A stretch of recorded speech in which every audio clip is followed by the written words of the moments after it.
ইব্রাহিম যে জাতির পিতা হওয়ার যোগ্য সেটা প্রমাণ করার জন্য আগুনের ব্যবস্থা করেছেন।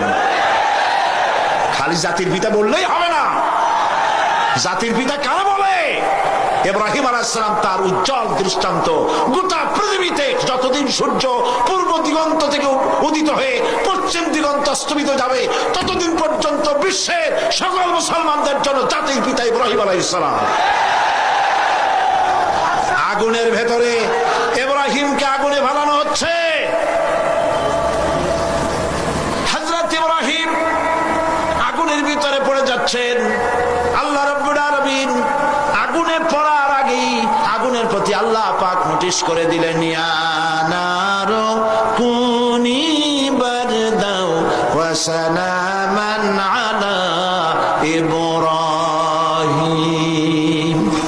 আগুন আমার ইব্রাহিমের জন্য শান্তিদায়ক ঠান্ডা হয়ে যা। সালামান শব্দ যদি ব্যবহার করা না হতো তাফসীরে এসেছে হযরত ইব্রাহিম আলাইহিস সালাম ফ্রিজ হয়ে যেতেন, বরফ হয়ে যেতেন। আল্লাহর হুকুম তো হুকুমই, ঠান্ডা হয়ে যা। তো ঠান্ডা জনমের মতো হইলে হযরত ইব্রাহিম আলাইহিস সালাম তো বাঁচতেনই না। আল্লাহ পাকের কথার মধ্যে কোনো ফাঁক ফোকর নাই। সুবহানাল্লাহ বলেন। আগুন আমার ইব্রাহিমের জন্য শান্তিদায়ক ঠান্ডা হওয়া, এরকম ঠান্ডা হবি না যাতে তার কষ্ট হয়। ঠান্ডা কি সবসময় শান্তিদায়ক হয় নাকি? ফ্রিজের মধ্যে হাত দিয়ে দেখেন কিরকম শান্তিদায়ক ঠান্ডা, ডিপ ফ্রিজে মাথা ঢুকায় দেখেন অবস্থাটা কি। আগুন জ্বলছে, ইব্রাহিম জ্বলে না। নমরুদ খুব খুশি, ইব্রাহিমরে জ্বালাই ফেলাইলাম। ছাদের উপরে উঠছে দেখার জন্য জ্বলে কিনা, তাকায় দেখে কি সর্বনাশ, ইব্রাহিম তো জ্বলেই না।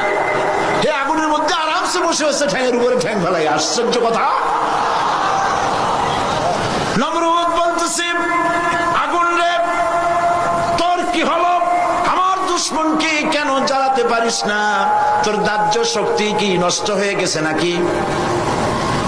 মাওলানা রুম বলছেন, আগুনের ভিতর থেকে আওয়াজ বেরোলো, এরে নমরুদ, আমার দাহ্য শক্তি জ্বালানো শক্তি আছে কি নাই তা প্রমাণ করার জন্য তুই আয়।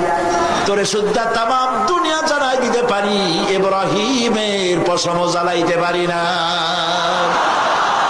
আমার বিশ্বকবি আল্লামা ইকবাল কি সুন্দর করে বলেছেন, আজ ভি হো জো ইব্রাহিম কা ইমা পয়দা আগ কর সকতি হ্যায় এক আন্দাজে গুলিস্তান পয়দা। ইব্রাহিমের ইমান যদি আজও কোথায় হয় বিদ্যমান করতে পারেন অগ্নিকুণ্ডে খুবসুরত গুলিস্তান। আজও কোন মুসলমানের মধ্যে যদি ইব্রাহিমের ইমান থাকে আর কোন নমরুদ যদি তাকে আগুনের কুণ্ডে ফেলায়, আল্লাহ পাক ওই আগুনকে ফুলের বাগান বানাই দিতে পারেন। নবীরা যখনই দিনের দাওয়াত নিয়ে গেছেন, রাষ্ট্রশক্তি বাধা দিয়েছে সব সময়, সব যুগে, কিন্তু আজকাল দেয় না। আল্লাহর নবী মুহাম্মদ রাসূলুল্লাহ সাল্লাল্লাহু আলাইহি ওয়াসাল্লাম এবার কালেমার দাওয়াত তুললেন। 40 বছর বয়স হলো। 40 বছর বয়স পূর্ণ হওয়ার পর যখন তিনি নবুয়ত পেলেন, নবুয়ত পায় জনগণের সামনে এসে বললেন, ইয়া আইয়ুহান নাস কুলু লা ইলাহা ইল্লাল্লাহ তুফলিহু। প্রথম দাওয়াত, জাতির প্রতি নবীর প্রথম দাওয়াত। সুবহানাল্লাহ বলুন।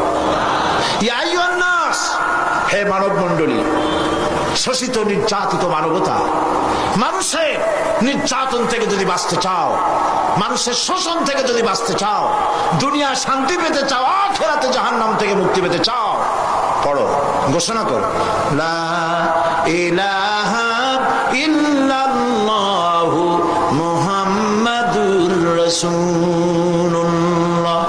এই কালেমা আবু জাহেল, আবু লাহাব, উতবা, সাইবা বুঝছিল না বুঝে নাই? বলেন বুঝছিল কিনা? বুঝছে। বুঝার পর প্রথমে চিন্তা করলো এত বড় খারাপ কথা।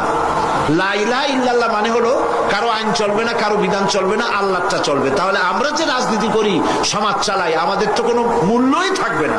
সুতরাং এই লোকটাকে একদিন তো ভালো ছিল, এখন তো মুশকিল হয়ে গেল। যখনই আপনি আল্লাহর আইনের কথা বলবেন, অসুবিধা নাই। শুধু মুরব্বীদের কথা বলবেন, কিছু কিস্সা কাহিনী কবেন, কোনো বাধা নাই। আপনারা কয়েক কোটি এক জায়গায় হন, সেখানে দেশের প্রেসিডেন্ট প্রধানমন্ত্রী সব দোয়া করতে যাবে, কিন্তু যেখানে আইনের কথা বলা হবে ইসলামের, সেটা বন্ধ করার জন্য সর্বাত্মক চেষ্টা সরকারের পক্ষ থেকেই করা হবে।